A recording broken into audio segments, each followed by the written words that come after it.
উহ! অবশেষে আমি চলে আসছি চুই ঝালের খাসির মাংস খাওয়ার জন্য। আমি তো লিটারেলি পাগল হয়ে যাচ্ছিলাম যে আমি কবে এই মাংসটা খাবো। তো আমি হচ্ছে সুযোগ পাচ্ছিলাম না। তো আজকে বাইরেও বের হয়েছি, খাওয়ার টাইমও হয়ে গেছে।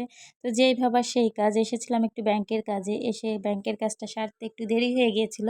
প্রায় ২:৩০ বেজে গিয়েছিল। আর একদমই দেরি করিনি। পাশে যে জননী একটা হোটেল ছিল, সে হোটেলে আমরা চলে আসছি। এসে হচ্ছে চুই ঝালের মাংসটা অর্ডার করে দিয়েছি। মোস্ট ফেভারিট একটা খাবার আর আমাদের খুলনার বিখ্যাত খাবার চুই ঝালের গরুর মাংস আর খাসির মাংস। সাথে আছে গোটা রসুন, যেটা নাকি দেখলেই জিভে জল চলে আসে। এটির গ্রেভিটা দিয়ে খেতেই বেশি টেস্টি লাগে। একবার দেখুন মাংসটা দেখতে ঠিক কতটা লোভনীয়। এরই ১ পিস মাংস দেয়। তো আমরা দুজনে গিয়েছিলাম সেহেতু আমি নিয়েছিলাম খাসির মাংস আর আমার হাসব্যান্ড নিয়েছিল গরুর মাংস। গরুর মাংস হচ্ছে ৫ পিস দেয় আর হচ্ছে খাসির মাংস ১ পিসই দেয়। কিন্তু সাইজে একটু বড় থাকে আর খেতেও খুবই টেস্টি লাগে। খাসির মাংসের পুরো হাড়-গোড় আমি পুরো গুঁড়ি, গুঁড়ি করে রেখে আসছিলাম। চুই ঝাল দিয়ে খুব মজা করে খেয়ে এই খাবারটা না খেলেই হয় না। আর সাথে তো দধি থাকছেই। তো আপনারা কে, কে এই খাবারটা খেয়েছেন?